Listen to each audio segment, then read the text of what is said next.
को आपके सुपुर्द करती हूँ। प्यारे पिता, आपके पाक लहू से कवर करके आपकी पाक लहू की मामूली मांग लेती हूँ। हे प्रभु जी, मेरे होठों को, मेरी ज़बान को आपकी शोलों से छू लीजिए। अपने ही नाम को महिमा दीजिए प्यारे पिता। आप बड़े, हम घटे, यही इच्छा है। हे प्यारे पिता, आपने जो हमारे लिए प्रभु जी अपनी मोहब्बत के लिए प्यारे पिता परमेश्वर आपने अपना इकलौता पुत्र दिया, हमें माफी दी प्यारे पिता। आज जब इसे बोलूं प्यारे पिता परमेश्वर, आप यहाँ जितने लोग बैठे उनके कानों को छू लीजिए। हे पाकरू, एक एक के कानों पर, उनके हृदय पर, मनो मस्तिष्क पर, दिलो दिमाग पर पाकरू कब्जा कर लीजिए। अभिषेक, पाकरू आपका अभिषेक मांगते हैं। ओ प्यारे पिता, दुनियावी बातों के लिए उनके कान बंद हो जाए और आपका वचन और दुधारी तलवार की तरह जाए। ओ प्रभु, सही मायने में ये एक दूसरे के साथ क्षमा को लेकर के मिल के रहने वाले हों और आपके नाम को ऊंचा उठाने वाले हों। धन्यवाद देते हैं प्यारे पिता। विश्वास करती हूँ कि हर एक उपजाऊ जमीन बन गई है प्यारे पिता, और इसीलिए आपको धन्यवाद देते हुए इस प्रार्थना को आपके प्यारे बेटे यीशु मसीह के नाम से मांगते और पा लेते हैं। आमीन। आमीन। क्या ही सुंदर बात है कि जब हम उसकी उपस्थिति में आते हैं तो वो हमें एक उत्साह से भर देता है, एक विश्वास से भर देता है। आज कुछ ऐसी ही बात हो रही थी जब यह वचन परमेश्वर ने दिया कि क्यों इतना डिफिकल्ट है किसी को माफ कर देना। अगर हम सोच के देखें तो हमें समझ में आता है कि क्या हम उस लायक थे, क्या हम उस लायक थे कि खुदा हमें माफ करता। हम अयोग्य थे। तो आज हम देखेंगे कि क्षमा क्या है और हमें क्यों क्षमा करना चाहिए, और करके क्या हमें उसे भूल जाना चाहिए। एक डाउट रहता है क्योंकि आप माफ तो कर देते हैं पर वो बातें लिंगर करती हैं आपके माइंड में, घूमती है, और जब घूमती है तो फिर आप उसी बात पे मेडिटेट करने लग जाते, सोचने लग जाते हैं। आई थिंक ये हर एक के साथ ऐसा होता है, परंतु जब हम यीशु में हैं, जब हम उस पर विश्वास कर लेते हैं तो वो हमें सामर्थ्य देता है। ये किसी और जगह पर या किसी और व्यक्ति के साथ संभव नहीं है। ये सिर्फ और सिर्फ जो यीशु के चुने हुए हैं, उसके जो बच्चे कहलाते, उनके साथ संभव है। हो सकता है देर लगे, परंतु वो उस परिस्थिति में आपको लेके आता है और क्षमा देता है।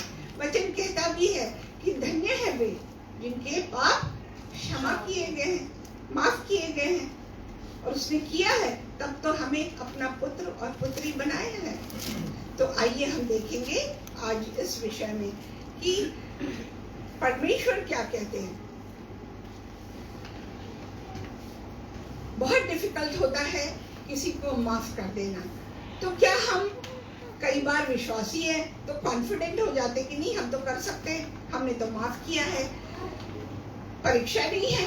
परंतु ये कुछ सवाल है जो हमें जांचने में अपने आप को मदद करेंगे कि क्या हम सही में ऐसा करते हैं, क्या रियल फॉरगिवनेस हमें है। अगर नहीं है तो हम परमेश्वर के वचन से देखेंगे।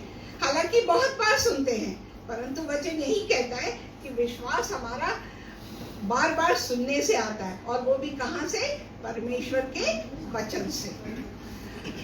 तो आइए चले जांच लेते हैं, किसी को बोलने की आवश्यकता नहीं है। उस सवाल के साथ स्वतः जाके कि ये कहे गए सवाल सही है या गलत है। किसी व्यक्ति को तब तक माफ ना करें जब तक वह माफी ना मांगे।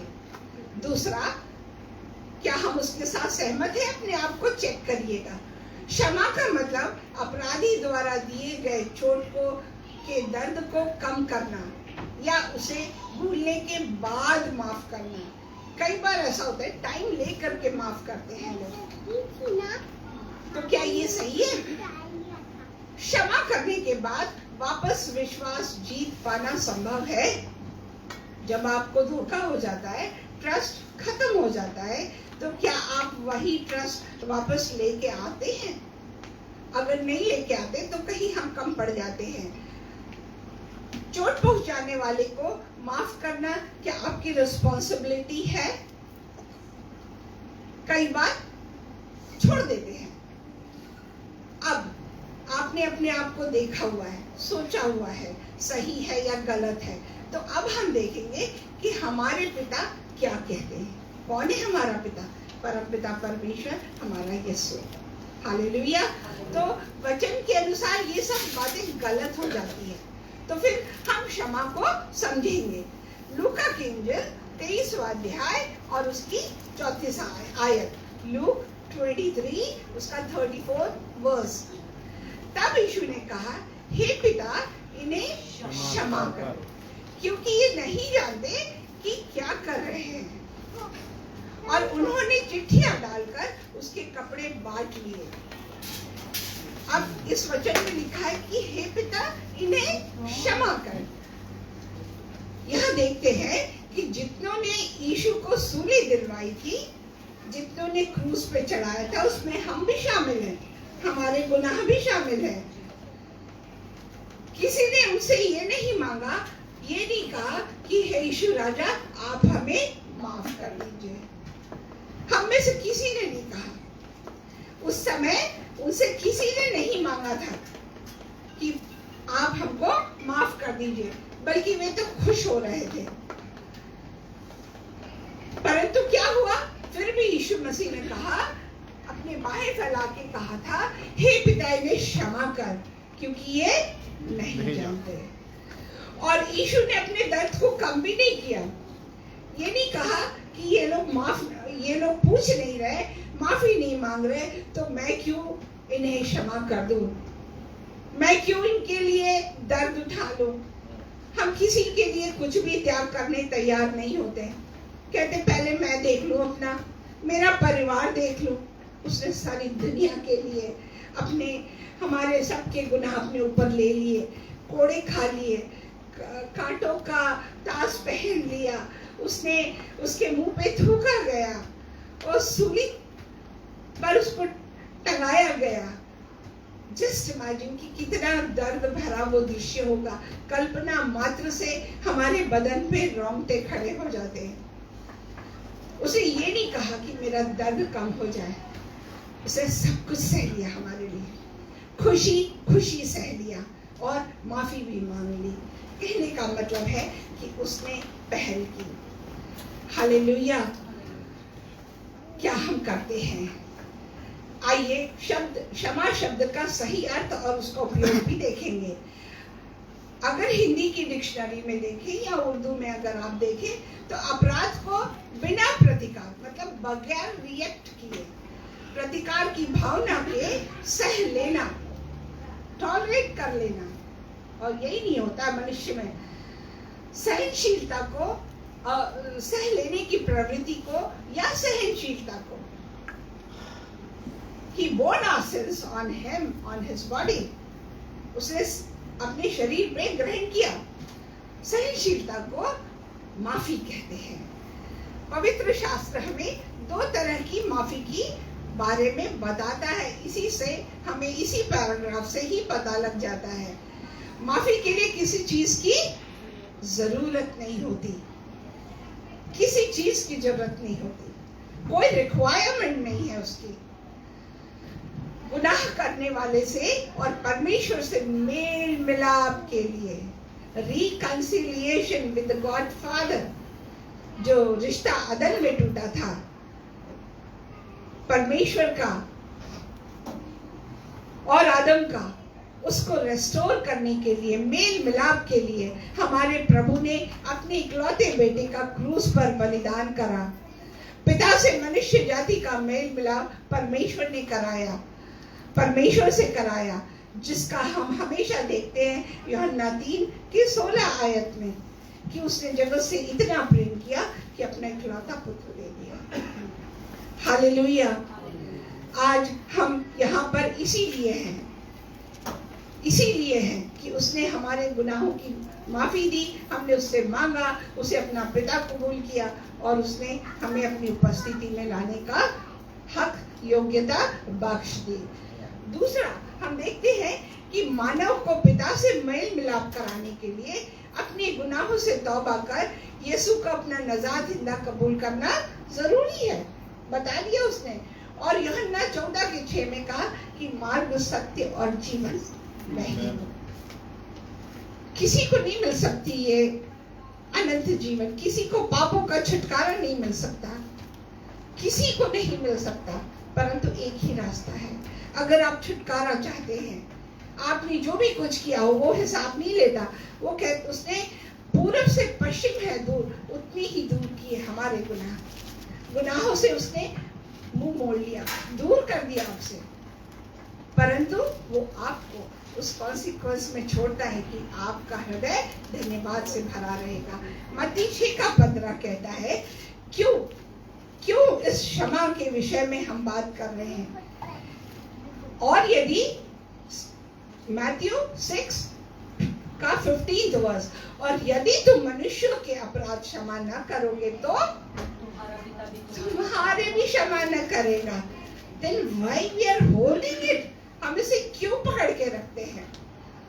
देखेंगे कि हमें कैसे माफ करना है।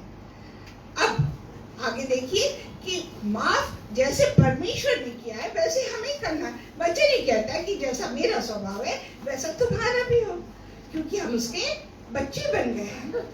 तो माफी किसी शर्त के बगैर, किसी शर्त के देना है, उसके साथ कोई आवश्यकता या रिक्वायरमेंट नहीं है। आप इसे कमाते नहीं, अर्न नहीं करते, आप मेहनत करके उसको क्षमा को लाते नहीं है। और अगर देखा जाए तो हम इसके योग्य भी नहीं हैं। प्रतिदिन, हर दिन हम अभी वादा करते हैं परमेश्वर से और थोड़ी देर में जाकर के फिर कुछ गलत कर जाते हैं। और ये होता है क्योंकि हम मनुष्य हैं। We are short of glory।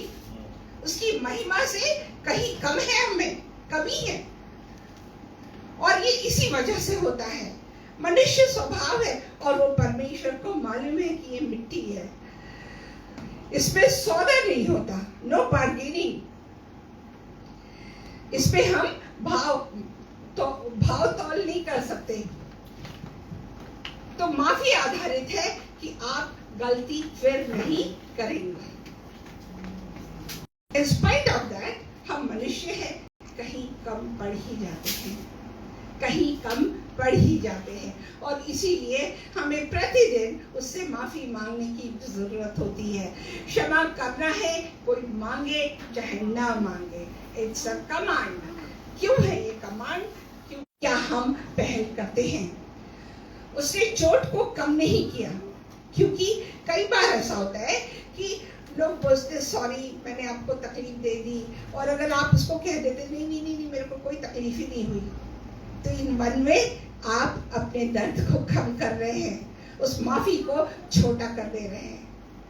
Accepted, चोट लगी थी आपको, तभी आप उसको माफ कर रहे हैं।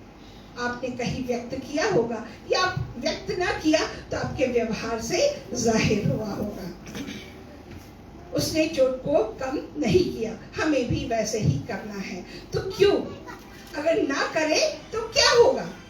जस्ट अपने आप से ही सोच के देखे, पूछ के देखे। बाइबल उसका उत्तर देती है कि बाइबल हमें 3 कारण देती है। पहला कि माफ करे क्योंकि आपको माफ किया गया है, और ये कहाँ पर आया है? मत्ती का 26वां अध्याय 28 आयत में। और क्यों? क्योंकि उसने वाचा बांधी, क्योंकि यह वाचा का मेरा वह लहू है जो बहुतों के लिए पापों की क्षमा के निमित्त बहाया जाता है। उसने ऐसे नहीं बहा दिया, वो लहू ऐसे नहीं बहा दिया, उसने बहुतों के बहुतों के लिए पापों की क्षमा के निमित्त बहाया है, क्योंकि उसके लिए बेऐब बना ही चाहिए था, और इसीलिए परमपिता परमेश्वर ने अपने इकलौते पुत्र को भेजा, क्योंकि वह गुनाह रहित था, गुनाह उसमें एक भी नहीं था। मत्ती 6 का 14 व 15 हम पढ़ेंगे। इसलिए यदि तुम मनुष्य के अपराध क्षमा करोगे तो तुम्हारा स्वर्गीय पिता भी तुम्हें क्षमा करेगा, और यदि तुम मनुष्यों के अपराध क्षमा न करोगे तो तुम्हारा पिता भी तुम्हारे अपराध क्षमा नहीं करेगा। यहाँ पे इंस्ट्रक्शन है, कमांड है और वार्निंग भी है। आपको सावधान भी किया गया है, आपको हिदायत भी दी गई है और उसका परिणाम भी बताया गया है। कुलुस्सियों की पत्री 3 अध्याय का 13वां आयत, कोलोसियन 3:13। और यदि किसी को किसी पर दोष देने का कोई कारण हो तो एक दूसरे की सह लो, बेयर विद ईच अदर। क्या हम सहन कर पाते हैं? गुस्सा हो जाते हैं, टेढ़े हो जाते हैं, मुझे क्या करना, मुझे उससे बात ही नहीं करनी, I don't want to face her. बहुत बातें होती है, चाहे वो औरत हो, चाहे आदमी हो, चाहे मैं हूं, चाहे अशरफ हो, चाहे कोई हो, इंसान है, मिट्टी। तो एक दूसरे की सह लो और एक दूसरे के अपराध क्षमा करो। बार बार ये कमांड दिया गया, इट इज मैंडेटरी, हुक्म दिया गया, आज्ञा दी गई है। जैसे प्रभु ने तुम्हारे अपराध क्षमा किए वैसे ही तुम भी करो। और क्या ही खूबसूरत बात है मसीहत में और परमेश्वर के वचन में, जो ए और आमेन है और इंस्पायर्ड वर्ड ऑफ गॉड है। वो क्या कहता है, क्या कहता है? उसकी एक एक बात सही है कि जैसा मसीह का स्वभाव है वैसा तुम्हारा हो। अगर मैं आनंद को देखती हूँ तो कुछ कुछ उसके पापा की हरकतें, आदतें उसमें मुझे आज नजर आती हैं। क्यों? क्योंकि वो अपने पिता का पुत्र है। ठीक वैसा ही मैथ्यू में ये माता पिता देखते होंगे, आप लोग अपने बच्चों में देखते होंगे, चाहे वो बेटा हो चाहे बेटी हो। वचन कहता है कि जैसे पिता का स्वभाव वैसे तुम्हारा भी हो। तो we need to meditate, हमें इस पर मनन करना है और सोचना है कि हम क्या कर रहे हैं, क्या हम ठीक वैसा ही कर रहे हैं जैसा यीशु ने हमारे साथ किया। दूसरा कारण, क्रोध आप पर नियंत्रण करेगा। अगर आप क्षमा नहीं करेंगे तो वो आपको अंदर अंदर खाता चला जाएगा। रिसेंटमेंट, वो आपको बीमार करता चला जाएगा, नेगेटिव बातों को आप में बढ़ाता चला जाएगा। सभोपदेश, उस समय हम लोग ढूंढ रहे थे कि इंग्लिश वर्ड क्या है, तो शुक्र है खुदा का कि उसने मुझे रिमाइंड किया। एक्लेसियास्टिस, इसका 7वें अध्याय का 9वां वचन कहता है, अपने मन में उतावली से क्रोधित ना हो, क्योंकि क्रोध मूर्खों ही के हृदय में रहता है। तो अगर हम क्रोधित हो जाते हैं या बैर करते या किसी को क्षमा नहीं करते तो हम अपने आप को मूर्खों की लाइन में शामिल कर देते हैं। तो आज निर्णय ले लें हम कि हमें क्या करना है। तीसरा, अगर आप ऐसा ना करें तो आपको जो चाहिए वह नहीं मिल पाएगा। मतलब जरूरी है माफ करना। एक प्रिंसिपल है दुनिया का, give it will come back to you, press down, shaken together, running over. दो, आपको फिर वो वापस मिलेगा, 2 गुना ज्यादा मिलेगा, दबा दबा के मिलेगा, उंडेल के मिलेगा। तो अगर हम ही नहीं कर पा रहे तो हमें कैसे मिल पाएगी माफी? तो हमें बल्कि क्या करना चाहिए? लूका की इंजिल 6वां अध्याय उसका 27 और 28 आयत कहती है, परंतु मैं तुम सुनने वालों से कहता हूँ कि अपने शत्रुओं से प्रेम रखो। क्या ट्रू प्रेम कर पाते हैं? हमें जांचना है प्रियो। अगर हम उसके बच्चे हैं, हम कहते हैं कि ये परिवार है, तो क्या हम बर्तन से बर्तन टकरा रहे हैं? आवाज तो होगी, तो क्या हम दूरी कर लेते हैं? कि हम उसको अपने घर की आवाज सुन करके दबा देते हैं और उसको सहेज के रख देते कि दोबारा आवाज ना हो। वचन कहता है कि अपने शत्रुओं से प्रेम रखो, जो तुमसे बैर करे उनका भला करो। हम लोग अंडमान की ट्रिप में गए थे इंडिया में, वहां पर एक ट्राइब है, अगर उसके पास कोई भी पहुंच जाता तो वो उसको स्लॉटर कर डालते, मार डालते, मार के उसको बारबेक्यू करते जैसे चिकन। तो गवर्नमेंट ने वहां पे प्रोहिबिट करके रखा, जाने नहीं देते लोगों को। एक पर्टिकुलर टाइम दिया है, उस टाइम के तहत आपको गवर्नमेंट की, सेना की सिक्योरिटी में ही जाना पड़ता है, तब आप वहां पे प्रकृति का आनंद ले सकते हैं।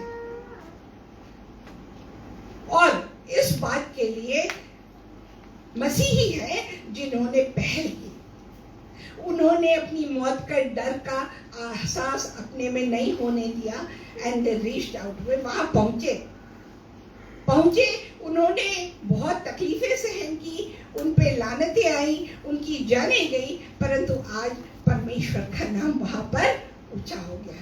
क्या परमेश्वर के लिए ताली दे सकते हैं?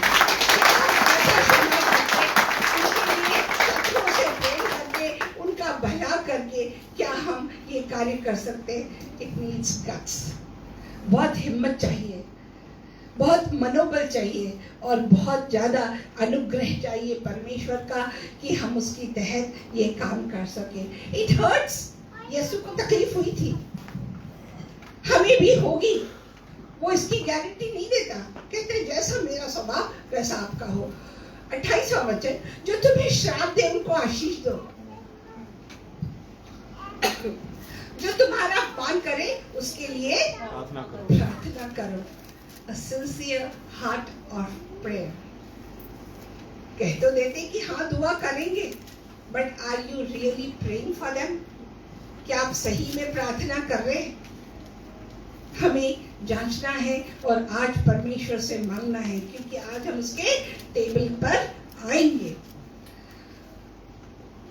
रोमियो की पत्री, रोमियो की किताब, इसका थोड़ा 12 अध्याय, इसका 14 से लेके 21 तक हम देखेंगे। इसी में मीनिंग दिया हुआ, हमें दूसरी जगह जाने की आवश्यकता नहीं है, हमें किसी एग्जाम्पल की आवश्यकता नहीं है। वचन खुद ही एक्सपाउंड कर रहा है, बता रहा है, व्यक्त कर रहा है कि अपने सताने वाले को आशीष दो, आशीष दो, श्राप ना दो। Don't say. कई बार मैं सोचती थी कि लोग, माता पिता गुस्सा हो जाते हैं, लोग बोल जाते हैं, और पुराने लोग, आपको पता है कि हम हिंदू परिवार के थे, तो श्राप वाप बहुत बातें करते थे वहां पे, कैसे लागू होता होगा?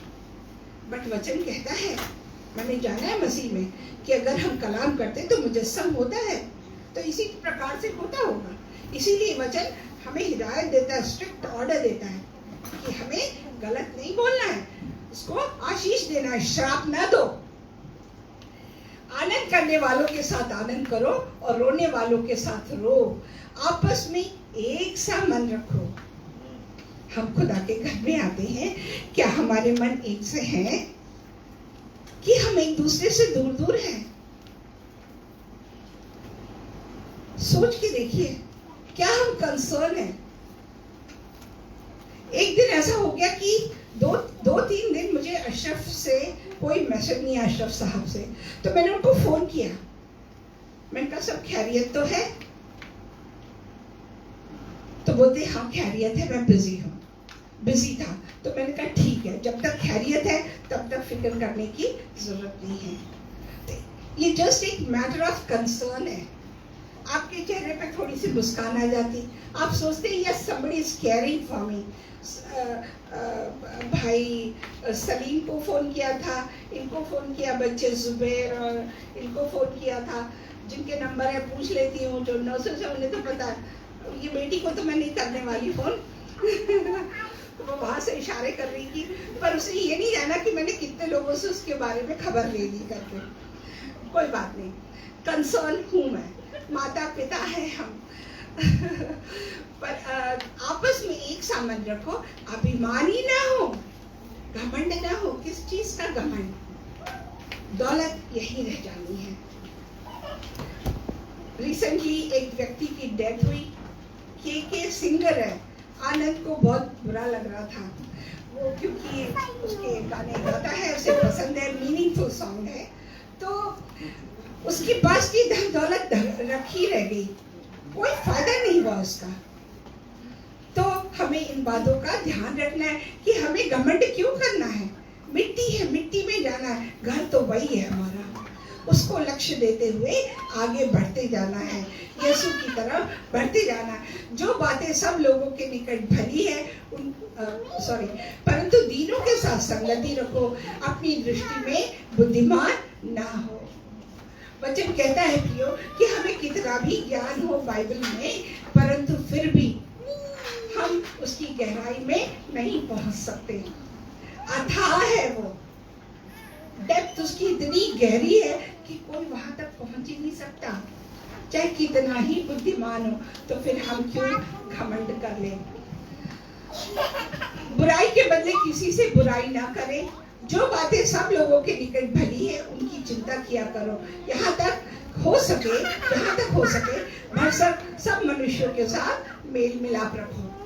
हे प्रियो, बदला ना लेना, इंस्ट्रक्शंस है, ऑर्डर है। इसीलिए वचन कहता है कि मेरे वचन, मेरी बात आज्ञा मानो। हर जगह आपकी ओबीडियंस से रिलेटेड है ब्लेसिंग्स। बदला न लेना, क्योंकि रिवेंज बिलोंग्स टू हिम। बदला लेने का काम उसका है। अभी गीत गाते हम लोग, जंग जिन्नादी लड़दा यहोवा, वो जंग कभी नहीं हारते। अगर उसके हाथ में बैटल है तो आप क्यों इंटरवेन करें। जो बातें सब लोगों के निकट भली उनकी चिंता किया करो। जहां तक हो सके तो भरसक सब मनुष्यों के साथ मेल मिलाप रखो। हे प्रियो, बदला न लेना, परंतु परमेश्वर के क्रोध को अवसर दो। उसकी आग की पुतली है हम प्रियो, अगर वो हमें कोई हाथ लगाएगा तो वह क्रोधित होगा। तो जो उसके हाथ में, हम क्यों अपने हाथ ले लें, हिसाब वही ले लेगा। हालेलुया। तो आगे से आज अपने आप को जांच करके इस शब्द पर ध्यान दीजिएगा। आज जो हम अध्ययन ले रहे हैं, परंतु तेरा बैरी भूखा हो तो उसे खाना खिला, यदि प्यासा हो तो उसे पानी पिला, क्योंकि ऐसा करने से तो उसके सिर पर आग के अंगारों का ढेर लगाएगा। कई बार जो हमारे दूसरे दोस्त हैं जो मसीह को नहीं जानते, कहते हैं हाउ इज इट पॉसिबल, ये कैसा संभव है, कैसा संभव है कि हम अच्छाई दिखाएं। उनको ईर्ष्या होती कि ये लोग मसीही लोग कैसे कर सकते हैं, कैसे माफ कर सकते हैं। But yes we can do, हम लोग सब कुछ यीशु मसीह के द्वारा कर सकते हैं। We can do all things through Christ. बुराई से न हारो, परंतु भलाई से बुराई को जीत लो। ठीक यही मिशनरीज ने किया था जो अंडमान में थे। ये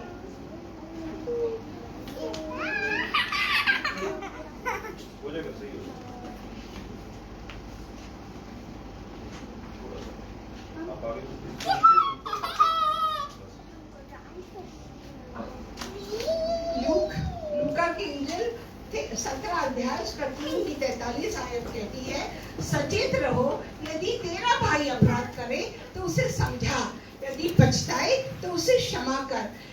यदि दिन भर में वह 7 बार तेरा, यीशु के वचन है प्रियो, यीशु के वचन है, तो हमें कितना सीरियसली लेना चाहिए कि यदि दिन भर में वह 7 बार तेरा अपराध करे और 7 बार तेरे पास फिर आकर कहे मैं पछताता हूं, तो उसे क्षमा कर। मत्ती की किताब मैथ्यू 18:21-22 वर्स कहता है, तब पतरस ने पास आकर उससे कहा, हे प्रभु, यदि मेरा भाई अपराध करता रहे तो मैं कितनी बार उसे क्षमा करूं, क्या 7 बार तक? यीशु ने उससे कहा, मैं तुझसे यह नहीं कहता कि 7 बार तक, वरन 7 बार के 70 गुने तक, मीन्स अनगिनत। एवरी टाइम ही कम्स, इतने बार मल्टीप्लाई होगा। और अगर हम अपने जीवन को देखें तो हम कितने गुनाह करते हैं दिन प्रतिदिन। क्या ही हमारा पिता हमारे प्रति धीरज नहीं रखता? उसे धीरज रखा है, तब हम उसकी उपस्थिति में हैं। और सिर्फ धीरज ही नहीं रखा, उसने हमें आशीषों से माला माल किया है। तो हम इंसानों के लिए एक दूसरे को माफ करना इतना कठिन क्यों है? क्योंकि हम उसे पकड़ के रखते हैं, पिछड़ा छोड़ना नहीं चाहते। जबकि वचन कहता है कि वंश आपने एक बार यीशु मसीह को ग्रहण कर लिया, पुरानी बातें जाती रही, सब नया हो गया। ये कहते हैं कि सब नया होगा, जग नया होगा, हम क्यों वहीं लटके रहते हैं? हालातों को अपने हाथ में लेते हैं। जैसे अभी मैंने कहा कि बैटल बिलोंग्स टू हिम, उसने कहा है कि रिवेंज बिलोंग्स टू मी। उसके हाथ में दे दे, हर चीज को अपने हाथ में लेंगे तो हम स्ट्रेस में आ जाएंगे, हम उससे दूर होंगे। अनदेखा करते हैं वचन को। क्यों हमको मुश्किल होता है? एक समय था, मेरे लिए भी मुश्किल था। एनीवे, तब मुझे समझ में आता था कि मैं तो मसीह नहीं थी। वचन में बढ़ते बढ़ते बढ़ते खुदा ने मुझे तैयार किया, सिखाया। अब आज कोई कुछ भी कर ले, कुवैती की भाषा में बोले तो खाली वाली, परंतु वचन को इग्नोर नहीं करना है। लोगों की बातों को कर दे, क्योंकि वचन कहता है कि no weapon form against thee shall ever prosper. आपके विरोध में कोई भी हथियार काम नहीं करेगा। And every tongue confess against thee shall come under judgment. आपके विरोध में अगर कोई भी जबान उठेगी आपको कंडेम करने के लिए, वह न्याय के अधिकार से जाएगी, न्याय से होके गुजरेगा, उसको यीशु को फेस करना पड़ेगा। तो आपको हर चीज को अपने हाथ में लेने की आवश्यकता नहीं है। खुदा के वादों की आशीषों को हल्के में हम लोग ले लेते हैं और इसीलिए हमारे लिए मुश्किल हो जाता है। अगर हम पिछले वचनों को याद रखेंगे तो हम ऐसा नहीं करेंगे। We'll be eager, we'll be ready to forgive। कितने बार वो भी आपने देख लिया। इफिसियों की पत्री 4 अध्याय इफिसियन 4:32 कहता है, एक दूसरे पर कृपालु और करुणामय हो। जैसे परमेश्वर ने मसीह में तुम्हारे अपराध क्षमा किए, वैसे ही तुम भी एक दूसरे के अपराध क्षमा करो। तभी तो जब मसीह का स्वभाव आपका होगा तो आपके लिए वो संभव होगा। कैसे हो सकता है वो स्वभाव? उसके वचन में जाकर के। अब भलाई कौन सी होगी इसमें? अगर हम माफ कर देते तो क्या भलाई होगी? मतलब अगर आप क्षमा कर देते तो आपको क्या फायदा होगा? यूजुअली वर्ल्ड में, दुनिया में ऐसा ही होता है कि हम अपना बेनिफिट देखते हैं कि हमारा क्या फायदा है। हमें जो क्षमा मिली है वह क्या हो जाएगी? मीनिंगफुल हो जाएगी। मीनिंगफुल हो जाएगी। जो मसीह ने हमारे लिए बलिदान किया है वो व्यर्थ नहीं जाएगा प्रियो। मरकुस की इंजिल मार्क्स 11:25 और 26 कहता है, और जब कभी तुम खड़े हुए प्रार्थना करते हो तो यदि तुम्हारे मन में किसी के प्रति कुछ विरोध हो तो क्षमा करो, इसलिए कि तुम्हारा स्वर्गीय पिता भी तुम्हारे अपराध क्षमा करे। और यदि तुम क्षमा न करो तो ये पहली जो मत्ती की किताब है वही सेम रेपिटेशन है, क्योंकि इंजिल तो एक ही है, किताबें 4 है। मसीही संगति में मेल मिलाप। दूसरा कुरिन्थियों 2 अध्याय का 7 से अगर हम 11 तक पढ़ें, इसलिए इससे भला यह है कि हमारा अपराध क्षमा करो, उसका अपराध क्षमा करो और शांति दो, ना हो कि ऐसा मनुष्य बहुत उदासी में डूब जाए। क्या कभी ऐसा देखा है कि फॉरगिव नहीं किया और वो इंसान टूट गया? अगला आपने उसको पूछा भी नहीं, आपने क्या कर दिया? आपके व्यवहार से उसका जो मसीही जीवन है, उसकी जो बरकतें हैं, मसीह में बढ़ने का कार्य है, वो रुकावट पैदा कर दिया, रुकावट पैदा कर दिया। और वचन में, पतरस की भी किताब में लिखा हुआ कि तुम्हारा कोई भी काम किसी व्यक्ति को परमेश्वर के विश्वास में लाने में रुकावट न पैदा करे, चाहे वो खाने की बात क्यों ना हो, चाहे वो भोजन की बात क्यों ना हो। मैं कुछ और बताना चाहती थी पर समय का अभाव है, और क्योंकि मैं इस कारण मैं तुमसे विनती करता हूँ कि उसको अपने प्रेम का प्रमाण दो, क्योंकि मैंने इसलिए भी लिखा है कि तुम्हें परख लूँ कि तुम मेरी सब बातों के मानने के लिए तैयार हो कि नहीं। जिसका तुमको क्षमा करते हो उसे मैं भी क्षमा करता हूँ, क्योंकि मैंने जो भी कुछ क्षमा किया है, यदि किया हो तो तुम्हारे कारण मसीह की जगह में होकर क्षमा किया। ये कुरिन्थियों की पत्री, वहाँ पे कुछ उथल पुथल चल रही थी और पतरस ने वहाँ के लोगों को पत्र लिखा था, वहाँ क्षमा की गई थी, परंतु उन्होंने कहा जो भी मैं कर रहा हूँ यीशु के अधिकार से कर रहा हूँ करके, ताकि शैतान का हम पर दाव न चले, क्योंकि हम उसकी युक्तियों में अनजान नहीं, युक्तियों से अनजान नहीं। और तीसरा जो में होता है वो आध्यात्मिक सफाई होती है, जिसका वर्णन याकूब की पत्री जेम्स 5:15-16 में आता है। वो आप पढ़िएगा घर पे। क्या हमें भूल जाना चाहिए? कदापि नहीं। क्यों? क्योंकि मत्ती की किताब 6 अध्याय उसका 14-15 आप कहते हैं, आपने पहले भी देखा, फिर रेपिटिशन है, क्योंकि हमको करना है, हुक्म दिया गया है। तो भूलना, क्या हमको भूल जाना चाहिए?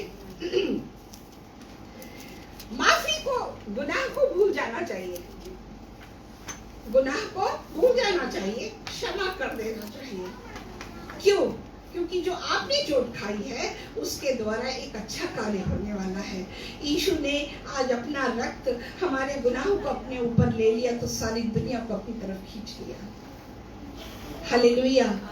तो अगर जब आप उस गुनाह को भूल करके उस अगले व्यक्ति को गले लगाते हैं, तो आप उसको, परमेश्वर के नाम को ऊंचा करते हैं, परमेश्वर के नाम को ऊंचा करते हैं, अपने दर्द को आप बढ़ा नहीं करते।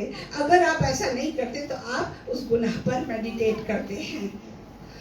रोमियो की पत्री 8:28 हम जानते हैं कि जो लोग परमेश्वर से प्रेम रखते हैं उनके लिए सब बातें मिलकर भलाई ही को उत्पन्न करती है, अर्थात उन्हीं के लिए जो उसकी इच्छा के अनुसार बुलाए गए हैं। तो इसमें मैंने वर्सेस डाले थे कि कैसे बेनिफिट है, किस प्रकार से लोगों के क्या अनुभव है। बाइबल में प्रैक्टिकल बुक ऑफ लाइफ है, तो इसमें भजन संहिता में ज़बूर 38 का 43 और 43 और ज़बूर का ही 4th वर्स है, पहले और तीसरे अध्याय का, और भजन संहिता 86 का 55। अगर आप लिख सकते तो लिख लें। मुझे लग रहा था कि मैसेज छोटा है, बट इट इज बिग, और थोड़ा सा देर से भी हमने चालू किया। कुरिन्थियों की पत्री 2 अध्याय का 5 से 11, नीति वचन 28 ये पढ़ना चाहूंगी। जो अपने अपराध छिपा रखता है उसका कार्य सफल नहीं होता, परंतु जो उसको मान लेता है और छोड़ भी देता है उस पर दया की जाएगी। भजन संहिता 103 का 14, क्योंकि वह हमारी सृष्टि जानता है और उसको स्मरण रहता है कि मनुष्य मिट्टी है। हर बात को जो दुनिया में हो रही प्रभु की इच्छा नहीं है, जैसे कैंसर, रिश्ते टूटना, लड़ाई, जो अब्यूज होता है, उसका मीनिंग ढूंढने टाइम नहीं था। परमेश्वर के हाथों में उन चोटों को, टूटे हृदय को, जीवन के टुकड़ों को दे दे। उसने क्या किया था? जो लोगों को भोजन कराया था, ड्राई बोन्स को कलेक्ट किया था। क्यों? तो वो बचा है ड्राइनेस से, गिव इट टू मी, मुझे दे दो। वो हड्डियों में जान डालने वाला खुदा है। एजेकियल की किताब में लिखा हुआ है, उसने हड्डियों में जान डालने वाला खुदा है। स्नायु बन जाएंगे, रक्त आ जाएगा, उसमें जीवन दान मिल जाएगा। ठीक माफी करने से यही होता है। समझ नहीं आता फिर भी माफ करते हैं, यह जानकर कि वह इस दर्द के को उपयोग में लाएगा। आज जो आपने एक्सपीरियंस किया है उसको अनुभव बना के आप दूसरे को बताएंगे और परमेश्वर के नाम को महिमा देंगे। आज उसने जो हमारे साथ किया है, आज उसी का परिणाम है कि हम उसको महिमा देते हुए उसमें जीवन की जिंदगी बिता रहे हैं। तो आइए उससे मेल मिलाप कर आपस में भाइयों में भी फिर से संबंध स्थापित करें, अपने यीशु के स्वरूप में ढल जाएं। आइए हम खड़े होंगे, क्योंकि आज परमेश्वर का यहाँ पर टेबल लगा हुआ है। उसने कहा कि मेरी यादगारी में ऐसे ही किया करो।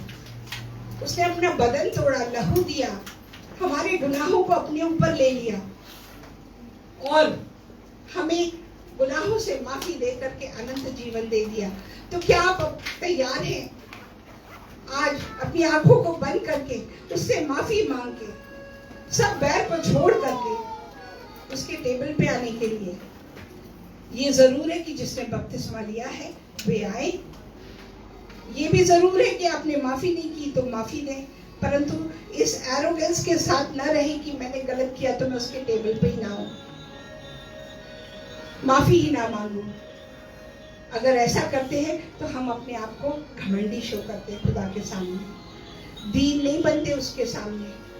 बहुत लोगों को मैं देखती हूँ कि बपतिस्मा लिया है परंतु उनको अपने गुनाह का इतना एहसास है कि वो टेबल पे आते ही नहीं, जबकि परमेश्वर आपको माफ करता है, अनगिनत माफ करता है।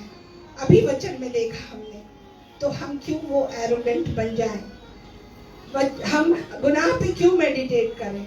आइए धन्यवाद देते हैं प्यारे पिता। आज जो कुछ हमने सीखा है प्रभु जी, उसके अनुसार आप हमें नम्र बनाइए और हम में से हर एक को प्रभु जैसे आपने माफ किया है वही हृदय दे दीजिएगा प्यारे पिता। ओ प्रभु, ताकि ये कलीसिया में एक रिवाइवल आ जाए प्यारे पिता, ये कलीसिया बढ़े। और प्रभु आपने जो हमारे साथ अच्छाई की है, हम में जो परिवर्तन आया, हमें हमारे उस कॉन्ट्राइट हार्ट को, टूटे हृदय को, उस हिस्से को आपने अपनी महिमा के लिए इस्तेमाल किया, ठीक वैसा ही प्रभु जी अनेकों के साथ होने दीजिए। अपने ही नाम को महिमा दीजिए। धन्यवाद देते हैं, यीशु के नाम से मांगते हैं और पा लेते हैं। आमीन। परमेश्वर के लिए जोरदार ताली।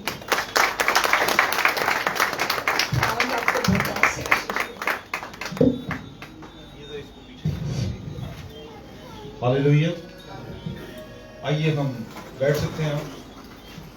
जिस तरह हमने कलाम सुना, खुदा थोड़ी बरकत दे। और अभी जिस तरह कहा गया कि टेबल जो है, जो खुदावंद का भोजन लगा है, ये किसी कलीसिया का नहीं है, ये खुदावंद का भोजन है। और कलाम में लिखा है, और खुदावंद यीशु ने जिस रात वो पकड़वाया गया, रोटी ली, रोटी ली और शुक्र करके तोड़ी और कहा, ये मेरा बदन है जो तुम्हारे लिए है, मेरी यादगारी के वास्ते यही किया करो। इसी तरह उसने खाने के बाद प्याला लिया और प्याला लिया और कहा, ये मेरा खून है, उसमें ये एक नया अहद है, जब कभी पियो मेरी यादगारी के लिए यही किया करो। क्योंकि जब कभी तुम ये रोटी खाते और इस प्याले से पीते हो, तुम खुदावंद की मौत का इजहार करते हो जब तक वो ना आए। इस वास्ते जो कोई नामुनासिब तौर पर